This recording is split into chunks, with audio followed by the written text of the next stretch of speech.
अस्सलाम वालेकुम स्टूडेंट्स। आज के लेक्चर में एक इम्पॉर्टेंट एग्जाम्पल करेंगे और एग्जाम्पल की स्टेटमेंट है give the geometrical interpretation of variation problem integral from 0 to y the square root of 1 plus y prime square and it has the minimum value with the bounding condition y of 0 equal to 0 and y of 1 equal to 1. Then solve the problem for the extremal curve. Find the stationary value of integral and compare it with the values of integral which are obtained for curves that join the same endpoints but are different from the extremal curve. Students, इस example में हमारे जो objectives हैं वो 4 objectives हैं। पहला जो हमें ये कहा गया है कि हमने इस सबसे पहले तो इस वेरिएशन प्रॉब्लम की ज्योमेट्रिकल मीनिंग बतानी है। गिव द ज्योमेट्रिकल इंटरप्रिटेशन, पहला हम ये करेंगे। दूसरे नंबर पे हम क्या करेंगे, हम इस प्रॉब्लम को सॉल्व करेंगे और एक्सट्रीमल कर्व फाइंड करेंगे। तीसरे नंबर पे हम इंटीग्रल की स्टेशनरी वैल्यू फाइंड करेंगे और चौथे नंबर पे हम ये फाइंड करेंगे कि जो हमने एक्सट्रीमल कर्व जो कर्व हमने फाइंड की है वो वाकई एक्सट्रीमल कर्व है। और वो कैसे फाइंड करेंगे, हम एक और कर्व लेंगे जो y ऑफ 0 पे 0 वैल्यू देती है और y ऑफ 1 पे 1 वैल्यू देती है, और हम साबित करेंगे जो वो कर्व वो कर्व जो 0 पे 0 वैल्यू देती है और 1 पे 1 वैल्यू देती है वो एक्सट्रीमल कर्व नहीं होती। और एक्सट्रीमल कर्व वही होती है जो आपको आयलर-लैग्रांज इक्वेशन प्रोवाइड करती है। तो सबसे पहले हम किस पे आ रहे हैं, एग्जाम्पल के सॉल्यूशन की तरफ जाते हैं और सबसे पहले ज्योमेट्रिकल मीनिंग पे आते हैं।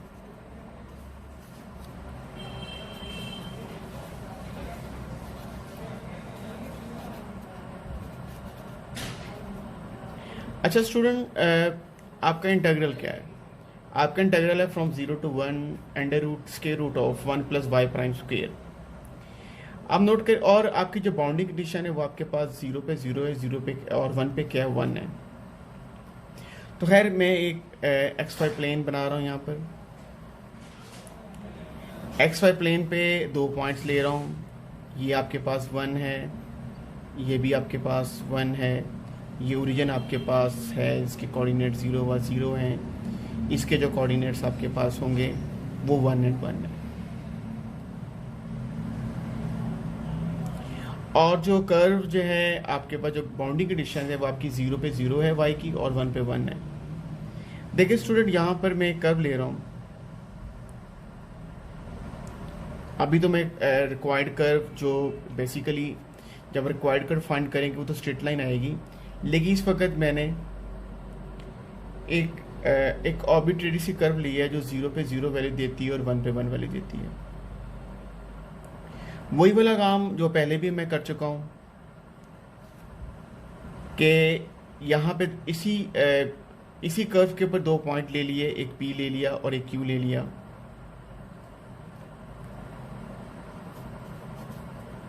Late P of x Y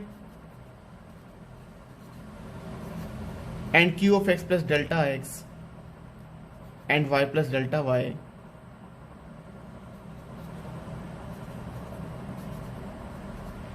be two neighboring points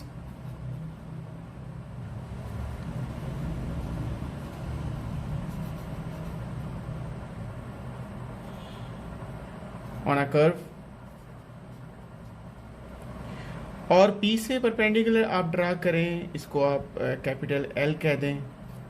Q से परपेंडिकुलर ड्रा करें, इसको आप कैपिटल M कह दें। और एक परपेंडिकुलर आप P से ड्रा कर दें फ्रॉम QM पर, इसको आप PR कह दें। और नोट करें कि ये आपके पास डेल्टा X होगा और ये QR जो होगा वो डेल्टा Y होगा। और S जो है जो आपके पास लेंथ ऑफ आर्क है फ्रॉम, इसको आप 0 0 को आप पॉइंट A का नाम दे दें और 1 1 को आप B पॉइंट का नाम दे दें।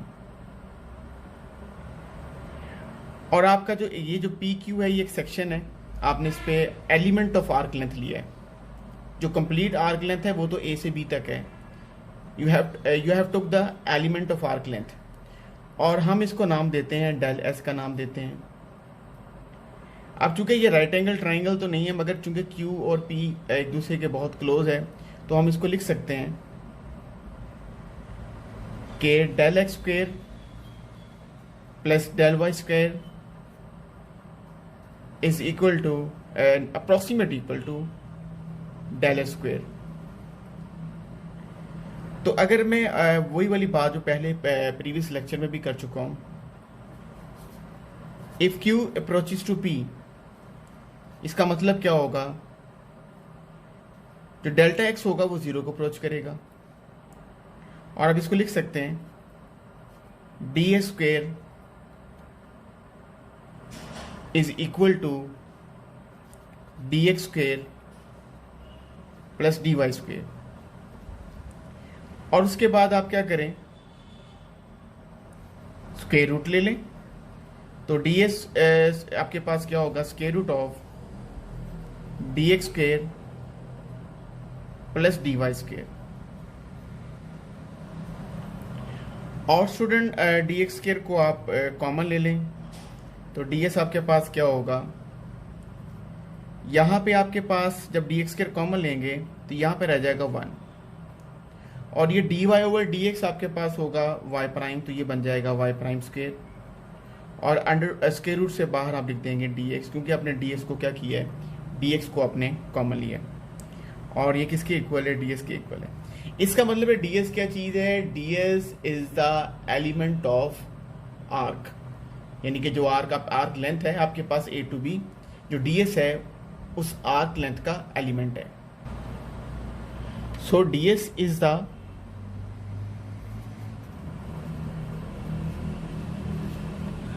एलिमेंट ऑफ कर्व, और डी एस आपने क्या लिया था, डी एस आपने लिया था 1 प्लस वाई प्राइम स्क्वेयर था, और ये था square root of 1 plus Y prime square d x, this was the d s. और जब आप इंटीग्रेट करते हो फ्रॉम 0 to 1, तो आपको लेंथ ऑफ आर्क हो जाती है, that is this point is a, this point is b, और ए के कोऑर्डिनेट 0 थे और बी के जो कोऑर्डिनेट्स है 1 थे।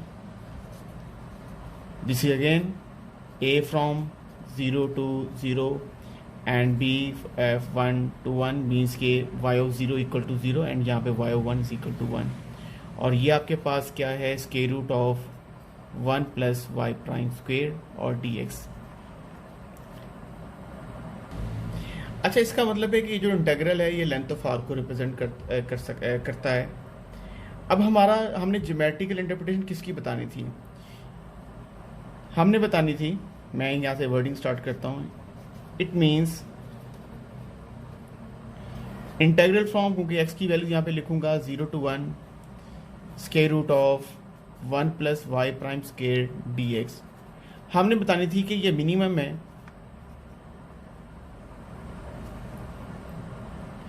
इसका मतलब है कि अगर हम इसको मिनिमम चाह रहे हैं, इसको मिनिमाइज करना चाह रहे हैं, it means the integral from 0 to 1 the square root of 1 plus y square d square minimum is the length of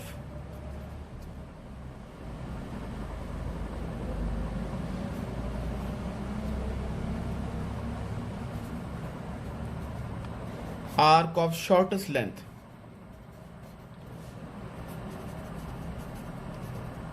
यानी कि ये उस आर्क को रिप्रेजेंट करता है या उस कर्व को रिप्रेजेंट करता है जो शॉर्टेस्ट लेंथ देती है, और शॉर्टेस्ट लेंथ कहाँ थे, फ्रॉम A00 टू B11, यानी कि इंटीग्रल की अगर हम मिनिमम वैल्यू चाह रहे हैं, इसका मतलब है कि हम एक ऐसी कर्व चाह रहे हैं जो हमें शॉर्टेस्ट लेंथ देगी from point a to point B.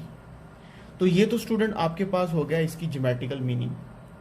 Geometrical meaning में सबसे पहले हमने बताया कि इंटीग्रल क्या होता है, लेंथ, जो इंटीग्रल है वो लेंथ ऑफ आर्क को रिप्रेजेंट करता है, और अगर हम लेंथ ऑफ आर्क को अब मिनिमाइज करना चाह रहे हैं, इसका मतलब है कि हम एक ऐसी कर्व चाह रहे हैं जो ए से बी तक एक आपको एक ऐसी कर्व देगा जिसकी लेंथ क्या होगी, शॉर्टेस्ट होगी। अब उसके बाद आपका जो इसमें दूसरा प्रॉब्लम था, मैंने आपको कहा था कि आपने टोटल 4 चीज़ों को डिस्कस करना है। जो दूसरा प्रॉब्लम स्टूडेंट था वो ये था कि आपने इसको सॉल्व करना है। तो हम सोल्यूशन की तरफ जाते हैं। पहला काम तो हमने कर लिया। अब सोल्यूशन का मतलब है कि you have to find a curve. वो कर्व कौन सी है जो ए से बी तक आपको शॉर्टेस्ट लेंथ देगी। तो हमारे पास क्या है, हमारे पास जो एफ है वो क्या है, इंटेग्रेंट क्या है, 1 square root of 1 plus Y prime square.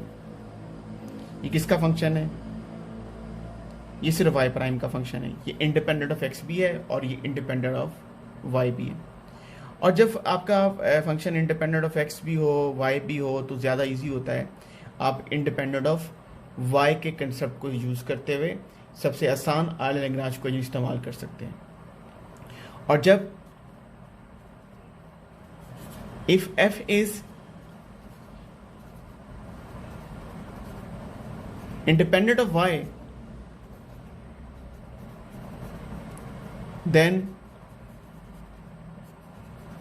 Euler-Lagrange equation is क्या होती है, partial f over partial y prime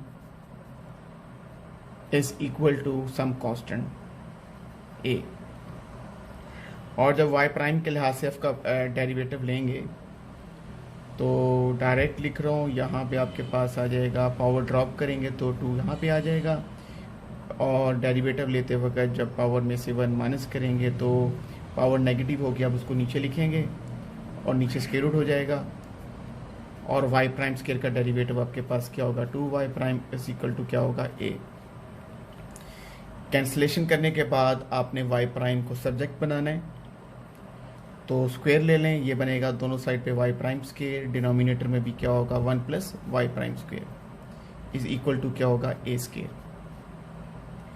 और स्टूडेंट क्रॉस मल्टीप्लिकेशन कर दें, वाई प्राइम स्क्वायर क्या होगा, a square into 1 plus Y prime square. तो क्या आपके पास रिजल्ट आया, लास्ट इक्वेशन बनी थी y prime square is equal to a square into 1 plus Y prime square. तो ये आपके पास वाई प्राइम स्क्वायर को आप एक साथ लिख लें, तो ये वाई प्राइम स्क्वायर होगा minus a square into y prime square is equal to a square. Y prime square common लें और वाई प्राइम स्क्वायर को सब्जेक्ट बनाएं, वाई प्राइम स्क्वायर आपके पास होगा a square into 1 minus a square. तो सब कांस्टेंट है, आपको आप इसको अपनी आसानी के लिए इसको लिख लें, c स्क्वायर लिख लें। और वाई प्राइम आपके पास आ जाएगा c।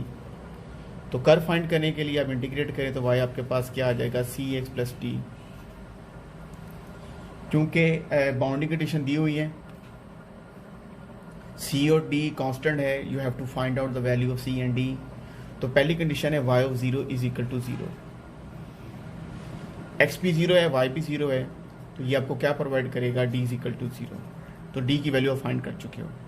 दूसरी कंडीशन है y is equal to 1, y of 1 is equal to y of 1 equal to 1 कि x1 पे y की वैल्यू 1 आती है।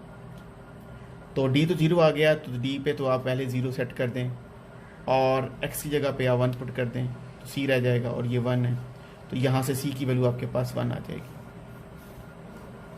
तो y आपके पास क्या आ गया, आपने प्रॉब्लम सॉल्व कर लिया है और आपने एक्सट्रीमल कर्व फाइंड कर लिया है। y आपके पास आ जाएगा c1 और d0, y is equal to x। यानी कि ये वो कर्व है जो आपके कर्व को, आपके फंक्शनल को एक्सट्रीमाइज करेगी, आपको लेंथ ऑफ आर्क 2 पॉइंट्स के दरमियान मिनिमम देगी। और ये आपको पता है ये क्या चीज़ है, this is the straight line.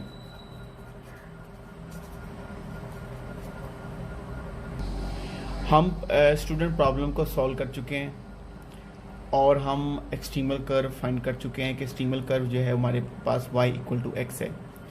तीसरा जो हमसे प्रॉब्लम पूछा गया है वो ये है कि आपने स्टेशनरी वैल्यू फाइंड करनी है। आपको बताया गया था लेक्चर 1 नंबर 1 में कि स्टेशनरी वैल्यू आपके पास क्या होती है, द मैक्सिमम और the minimum value of functional और the function is set to be the stationary value. अब आपका फंक्शनल क्या था, 0 to 1 square root of 1 plus Y prime square dx। अब आप यहाँ पे y equal to X substitute कर दें,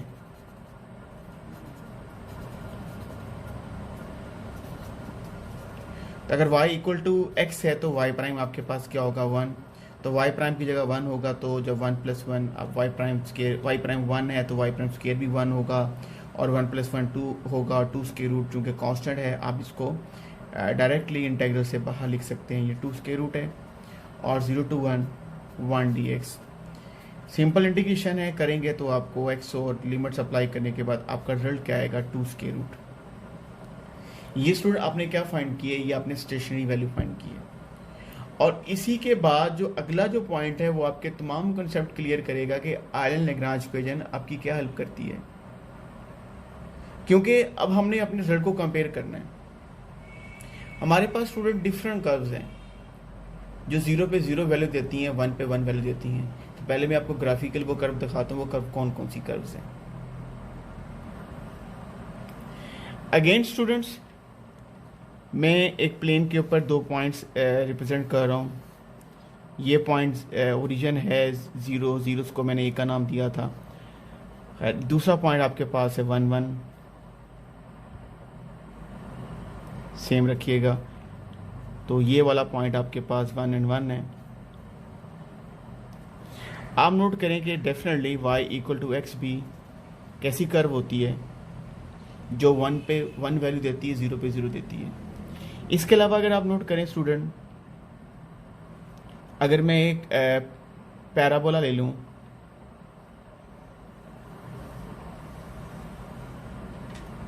y equal to x square, ये वाली कर्व भी स्टूडेंट 0 पे 0 वैल्यू देती है और 1 पे 1 वैल्यू देती है।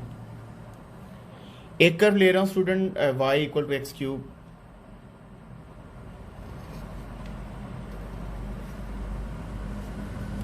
ये आपके पास y equal to x cube है, ये आपके पास y equal to x square था।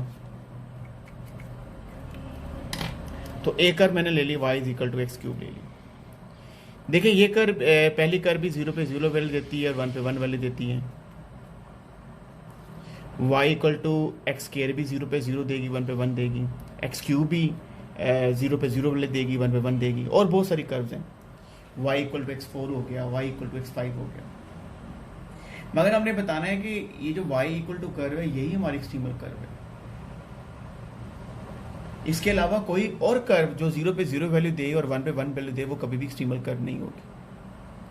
हम यहाँ पे क्लेम करते हैं, we claim y equal to x square is an extremal curve. आप एज ए स्टूडेंट कह सकते हैं कि हमें कैलकुलेट करने की ज़रूरत ही नहीं है, हम तो ज़बानी ऑरली वर्किंग के बगैर बता सकते हैं, बहुत सारी कर्व बता सकते हैं कि जो 0 पे 0 वैल्यू देती है, 1 पे 1 देती है। तो फिर कौन सी कर्व ठीक है? याद रखिएगा वो वाली कर्व जो होगी एक्सट्रीमल कर्व होगी जो आपके लेंथ ऑफ आर को मिनिमाइज करेगी, और जहां पे आपका फंक्शनल जो होगा वो मिनिमम होगा, हैज अ मिनिमम वैल्यू। अगर y equal to extremal value है तो अब स्टेशनरी वैल्यू निकालते हैं इसकी हेल्प से। पहले जो हमने स्टेशनरी वैल्यू निकाली थी वो y इक्वल टू एक्स की हेल्प से निकाली थी और जो कि स्क्वायर रूट ऑफ 2 आई थी। अब हम स्टेशनरी वैल्यू निकालते हैं y equal to x square की मदद से। अगर y equal to x square की मदद से हम कहते हैं कि हम समझ रहे हैं ना, क्योंकि जब हमने एक्सट्रीमल कर्व कह दिया तो हम तो ये बोलेंगे कि हम y equal to x square से स्टेशनरी वैल्यू निकाल रहे हैं। लेकिन हमें जब y equal to x square हम जब लेंगे हमें उसकी वैल्यू पर चलेगा कि y इक्वल टू एक्स के एक्सट्रीमल कर्व नहीं है, क्योंकि जो वैल्यू हमें इंटीग्रल से मिलेगी वो कभी भी 2 स्क्वायर रूट से कम नहीं होगी, हमेशा क्या होगी, ज़्यादा होगी। तो फिर हमारा जो क्लेम होगा वो डेफिनेटली रॉन्ग हो जाएगा। अब हमारा इंटीग्रल तो ये था from 0 to 1 plus Y prime square root of 1 plus Y prime square dx। तो यहाँ पर भी आप क्या करें, सब्स्टिट्यूट कर दें y equal to x square. अगर y एक्स स्क्वायर है तो y प्राइम आपके पास क्या होगा, 2x होगा। तो आई आपके पास क्या होगा, 0 to 1 square root of 1 + 4x square dx। अब स्टूडेंट्स आपने चूँकि इसकी इंटीग्रल को आपने सॉल्व करना है तो आपको ज़्यादा टाइम लगेगा। आप इसको डायरेक्टली करेंगे तो मैं एक फार्मूला लिख रहा हूँ। फार्मूला है integral of square root of x square plus a square या a square plus x square which is equal to half x square root of x square plus a square plus half a square log of x plus square root of x square plus a square. जी, तो ये result मैंने लिख दिया है। ये result आपने याद रखना है, क्योंकि रिजल्ट याद रखेंगे तो आपको फिर इंटीग्रेशन ज़्यादा नहीं करनी पड़ेगी, जस्ट रिजल्ट आपको अप्लाई करना पड़ेगा। तो स्टूडेंट, रिजल्ट अप्लाई करने के लिए आपको पहले तो कंपेयर करना है। आप रिजल्ट डायरेक्ट उस वक्त तक नहीं कर सकते क्योंकि यहाँ पर 1x स्क्वायर है और यहाँ पे 4x स्क्वायर है। आप सबसे पहले एक बड़ा इंपॉर्टेंट स्टेप करेंगे, x स्क्वायर का कोएफिशिएंट आप 1 बनाएंगे। It means you have to take 4 common. तो जब तक 4 कॉमन नहीं लेंगे आप नहीं काम कर सकेंगे। तो सबसे पहले तो स्टूडेंट हम ऐसा करते हैं कि 4 को कॉमन लेते हैं। 4 जब कॉमन लेंगे तो यहाँ पे आपके पास हो जाएगा इंटीग्रल फ्रॉम 0 to 1। यहाँ पे आपके स्क्वायर रूट के अंदर जो 1 की जगह पे आ जाएगा 1/4 और 1/4 को लिख देंगे 1/2 स्क्वायर। और यहाँ पे आपके पास होगा x स्क्वायर और चूंकि आपने 4 कॉमन लिया है तो यहाँ पे आपके पास क्या आ जाएगा 2। अब आपके लिए वैल्यूज पुट करना आसान होगा क्योंकि यहाँ पर जो a है वो आपके पास क्या है 1/2 है। तो पहले तो मैं इंटीग्रल की लिमिट्स बाद में अप्लाई करूंगा। 1 + 4x स्क्वायर dx आपके पास बेसिकली क्या था, इसको ठीक कर लेता हूँ। यहाँ पे आपके पास this one is 1 and this is 1/2 square and this is 2। Basically मैं इस इंटीग्रल को करना चाह रहा हूँ। अब यहाँ पे आप नोट कीजिएगा 2 तो लिखेंगे क्योंकि 2 इंटीग्रल से पहले है, तो 1/2x आएगा। 1/2x लिखूंगा। स्क्वायर रूट आपके पास होगा x स्क्वायर की जगह पे तो x स्क्वायर ही होगा और a आपके 1/2 है तो यहाँ पे आ जाएगा 1/4।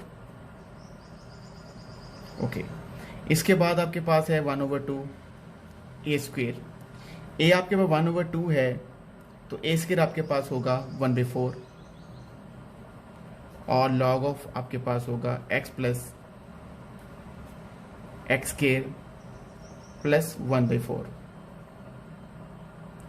चूंकि डेफिनेट इंटीग्रल है आपके पास, उसके बाद आपकी जो लिमिट्स होंगी वो आपके पास होंगी 0 to 1। जी स्टूडेंट, आप सिर्फ सिंप्लीफिकेशन हमने करनी है तो पहले अपर लिमिट अप्लाई कर देते हैं। जब अपर लिमिट अप्लाई करेंगे तो आपके पास आएगा 2 तो पहले से मौजूद है। x की जगह 1 होगा तो 1/2 रह जाएगा। x 1 है तो यहाँ पे स्क्वायर रूट आपके पास होगा 1 + 1/4। ये आपके पास होगा 1/8। x आपके पास 1 है और x यहाँ 1, यहाँ पे आपके पास स्टूडेंट हो जाएगा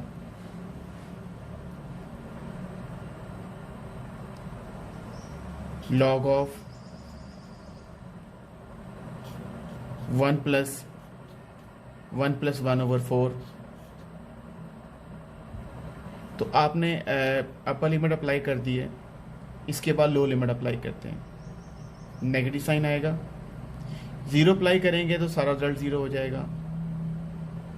और स्टूडेंट यहाँ पे 0 अप्लाई करेंगे और x की जगह पे 0 अप्लाई करेंगे तो सिर्फ आपके पास क्या रह जाएगा log 1/4। तो -1/8 होगा और लॉग आपके पास आ जाएगा 1/4। तो उसकी दफ़ा एक दफ़ा चेक कर लेते हैं। 1 अप्लाई किया है, 1 + 1/4, यहाँ 1 आ गया तो 1 + 1/4। इसके बाद ज़ीरो आपने पुट की एक्स की जगह पे, तो आपके ये टर्म वैसे कैंसिल आउट हो जाएगी। एक्स की जगह पे ज़ीरो पुट किया है तो 1/8 तो होगा। उसके बाद एक्स की जगह पे ज़ीरो है तो 1/4 स्क्वायर रूट आपके पास क्या होगा। ये तो सी प्रॉब्लम मैं ठीक कर देता हूँ। ये आपके पास हो जाएगा 1/4 स्क्वायर रूट रहेगा, और 1/4 का स्क्वायर रूट आपके पास क्या होगा, 1/2 होगा। ओके,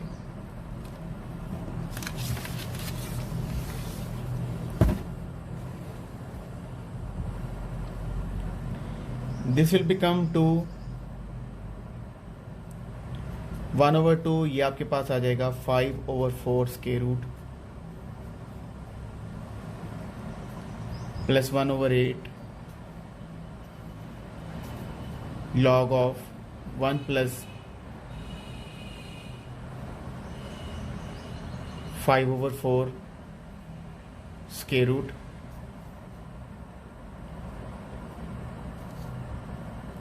इसके बाद स्टूडेंट -1/8 log 1/2। जो नेक्स्ट स्टेप होगा 2 × 1/2 5√2 लिख दिया। उसके प्लस 1/8 log 2 + 5√2 -1/8 log 1/2। इसके बाद स्टूडेंट सिंप्लीफिकेशन करते हैं। 5√4 प्लस 1/8 log m/n log की प्रॉपर्टी लगाएं। log ऑफ होगा 2 + √5, और फिर वही आएगा आपके पास -1/8 log ऑफ 2। इसके बाद आप ये देखें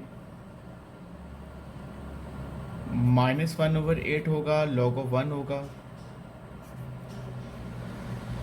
चूँकि log m/n होता है log m - log n, तो नेगेटिव साइन, बाहर भी नेगेटिव साइन है, प्लस हो जाएगा प्लस 1/8 log ऑफ क्या होगा 2। तो ये स्टेप बाय स्टेप इसलिए किए हैं कि आप तमाम वर्किंग को अंडरस्टैंड कर सकें। log 1 0 होता है तो ये टर्म 0 हो जाएगी। 1/8 log 2 और -1 log 2 ये भी कैंसिल हो जाएंगे आपस में।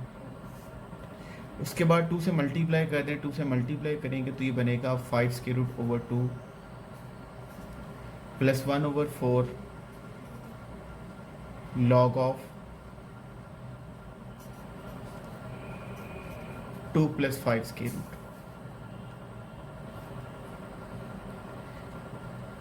स्टूडेंट अगर आपने y = x² आपने कहा, क्लेम किया कि वो एक्सट्रीमल कर्व है, और फिर आपने ये क्लेम करके कहा कि उससे जो वैल्यू मिलती है वो स्टेशनरी वैल्यू है। अगर ये स्टेशनरी वैल्यू होगी तो ये 2 से कम होगी। अब 2 आपको पता है कि उसकी वैल्यू 1.41 समथिंग होती है। अब यहाँ पे आप नोट करें कि ये जो टोटल वैल्यूज़ है, आप अगर इसको सिंप्लीफाई करें तो आप देखेंगे कि इस टोटल का जो रिजल्ट है वो हमेशा 2 से क्या होगा, ग्रेटर होगा। It is a simple calculation, बल्कि ये समझें कि इट्स योर एक्सरसाइज कि आप 5 स्क्वायर रूट लें, 2 से डिवाइड करें, 5 स्क्वायर रूट लें, 2 ऐड करें, लॉग नेचुरल लॉग अप्लाई करें, और फिर 4 से डिवाइड करें, फिर वैल्यू को सम करें। आप देखेंगे कि इसका जो रिजल्ट होगा वो 2 से कम नहीं होगा, कम हो ही नहीं सकता। इसकी वजह यह है कि जो curve A 0 to 0 B 1 to 1 में शॉर्टर डिस्टेंस देगी वो हमेशा क्या होगी, स्ट्रेट लाइन होगी। इसका मतलब ये है आवर क्लेम इज रॉन्ग।